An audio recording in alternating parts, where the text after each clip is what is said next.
किंवा त्यांच्याकडे मोठा उद्योग व्यवसाय नव्हता। खरं म्हणजे 2009 साली मी ज्यावेळी भारतीय जनता पार्टीचा महाराष्ट्राचा अध्यक्ष होतो तेव्हा विधानसभेच्या निवडणुकीमध्ये सगळ्यात शेवटी निर्णय झाला डोंबिवलीचा, आणि हे तिकीट जे होतं हे बराच वादाच्या भोवऱ्यात होतं। पण त्यावेळी मला विश्वास होता की ज्या व्यक्तीला आपण तिकीट देणार आहे तो पुढे महाराष्ट्रातला भविष्याचा मोठा नेता होणार आहे, आणि ते आज सिद्ध झालं। खरं म्हणजे योगायोग असा आहे की मी ज्यावेळी अध्यक्ष झालो आणि ज्यावेळी डोंबिवलीमध्ये गेलो होतो तेव्हा रवींद्र चव्हाण ऑटो रिक्षा युनियनचे अध्यक्ष होते, आणि त्यांनी ऑटो रिक्षाबरोबर माझी मोठी यात्रा काढली होती। आता ऑटो रिक्षाशी महाराष्ट्र भाजपचं काय नातं आहे मला माहिती नाही, पण चंद्रशेखर बावनकुळे यांना जेव्हा भारतीय जनता पार्टीत आणलं तेव्हा ते ऑटो रिक्षा चालक होते। म्हणजे ऑटो रिक्षा चालक ते ऑटो रिक्षा युनियनचा नेता असा हा 10 वर्षातला प्रवास आहे। मला विशेष रूपाने आनंद आहे की भारतीय जनता पार्टी ही कार्यकर्त्यांची पार्टी आहे, आणि ही कार्यकर्त्याची पार्टी असल्यामुळे सामान्य कार्यकर्ता ज्यांनी शून्यापासून सुरुवात केली तो या पार्टीचा अध्यक्ष होऊ शकतो। हे केवळ भारतीय जनता पार्टीचाच होऊ शकतं, दुसऱ्या कुठल्याही पार्टीत संभव नाही।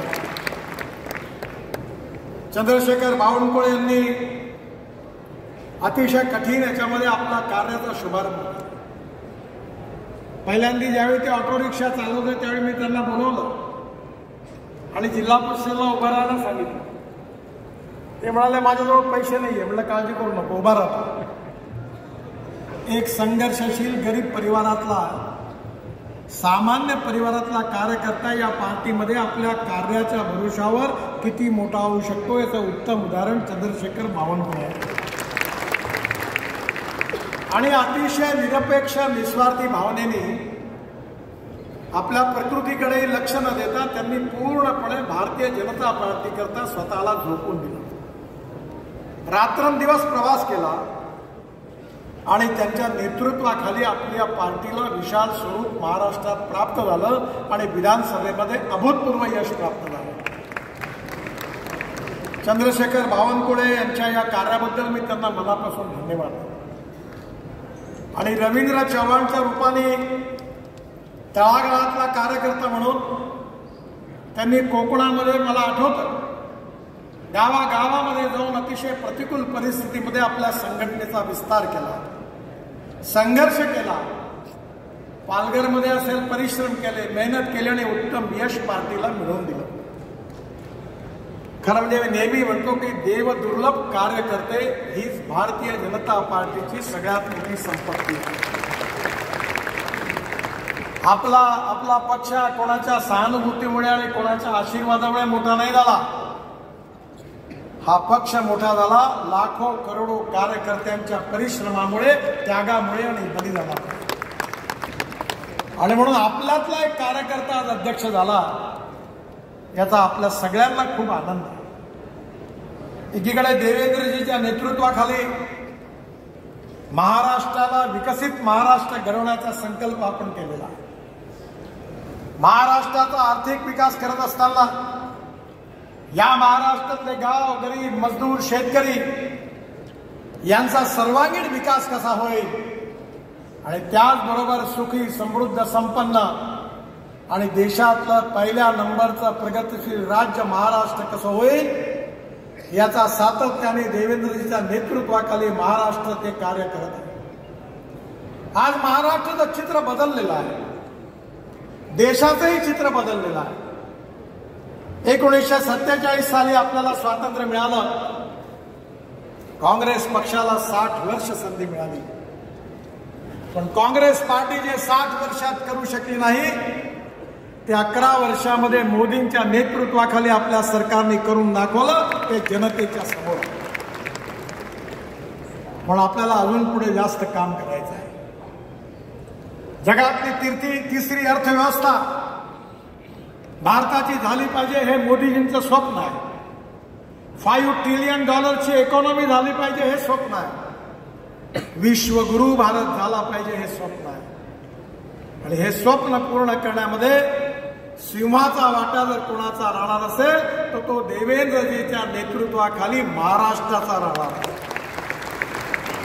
जर महाराष्ट्र सुखी समृद्ध संपन्न झाला तर भारत देखील सुखी समृद्ध आणि संपन्न झाल्याशिवाय राहणार नाही.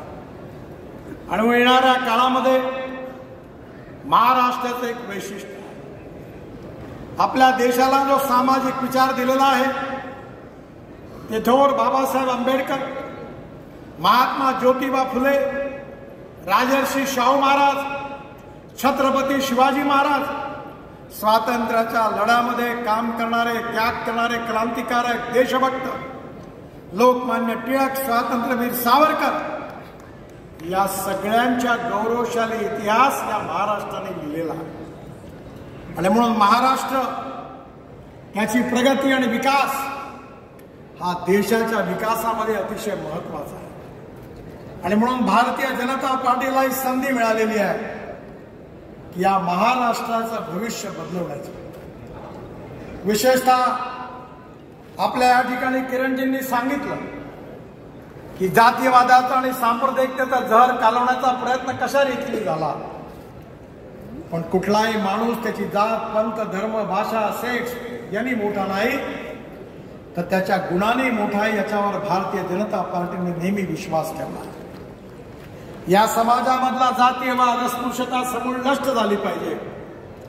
आणि फुले, आंबेडकर, शाहू महाराजांच्या जीवनातलं जे उद्दिष्ट होतं ती सामाजिक समता आणि आर्थिक समता प्रस्थापित झाली पाहिजे. हे केवळ भाषणामधून नाही तर हे कृतीमधून दर्शवणारी कोणती पार्टी असेल तर भारतीय जनता पार्टी आहे, याचा आपल्या सगळ्यांना खूप अभिमान आहे. आणि येणाऱ्या काळामध्ये एकीकडे सामाजिक सद्भाव कायम ठेवून, सामाजिक समता आणि आर्थिक समता प्रस्थापित करून, दुसरीकडे गुड गव्हर्नन्स आणि विकासाच्या आधारावर महाराष्ट्राचा आणि देशाचा विकास करण्याचा आपलं उद्दिष्ट आहे.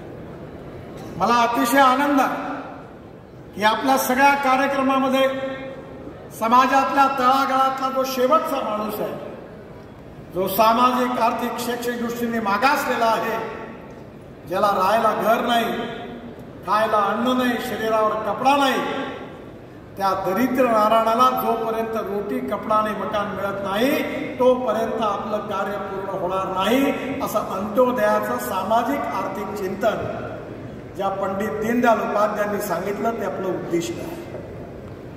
आणि येणाऱ्या काळामध्ये ही मिळालेली जी सत्ता आहे, सामाजिक आर्थिक परिवर्तन होत असताना 21व्या शतकातला महाराष्ट्र हा इन्फॉर्मेशन टेक्नॉलॉजी आणि बायोटेक्नॉलॉजीचा उपयोग करून इथला शेतकरी असेल, शेतमजूर असेल, या सगळ्यांचा विकास कसा होईल याचा इंटिग्रेटेड विचार देवेंद्रजीच्या नेतृत्वाखाली महाराष्ट्राच्या विकासाच्या दृष्टीमध्ये ठेवलेला आहे.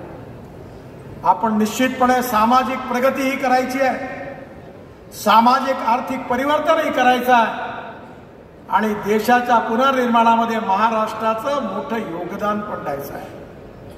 म्हणून एकीकडे देवेंद्रजीच्या नेतृत्वाखालील महाराष्ट्र सरकार आणि दुसरीकडे रवींद्र चव्हाण सारख्या तरुण नेतृत्वाखाली असणारी आपली पार्टी, या दोघांचा समन्वय साधून हे उद्दिष्ट आपल्याला पूर्ण करायचं आहे.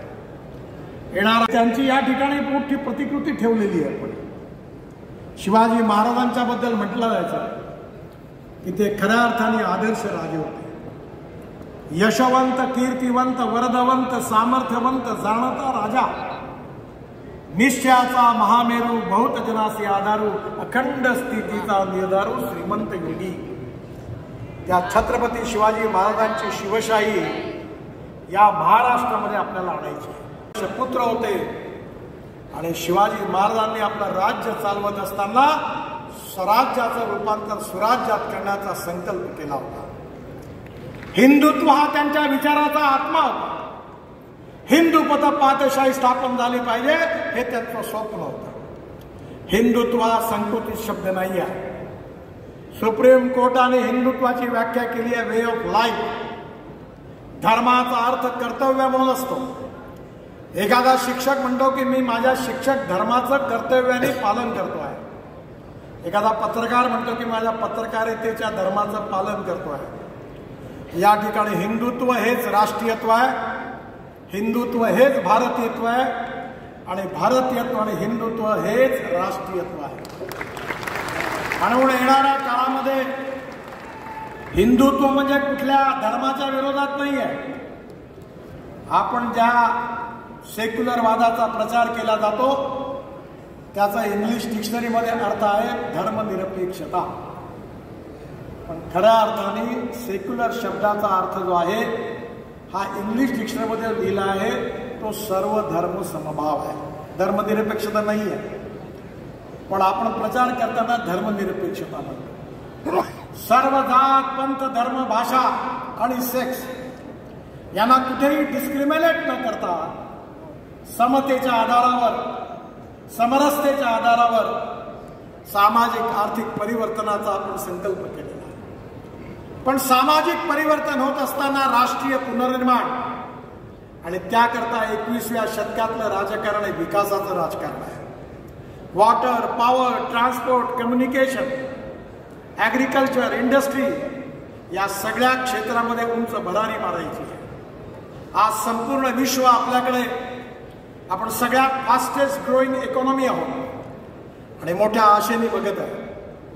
येणाऱ्या काळामध्ये मला विश्वास आहे की मी ज्या ऑटोमोबाईल इंडस्ट्री माझ्या डिपार्टमेंटच्या अंडर आहे ते आपलं जेव्हा सरकार आलं तेव्हा 13 कोटी रुपयाची इंडस्ट्री होती, आज 22 लाख कोटी रुपयाची झाली आहे. आणि आता जगात आपण जपानला मागे टाकून 7व्या नंबरवर होतो, आता 3ऱ्या नंबरवर आलो आहे.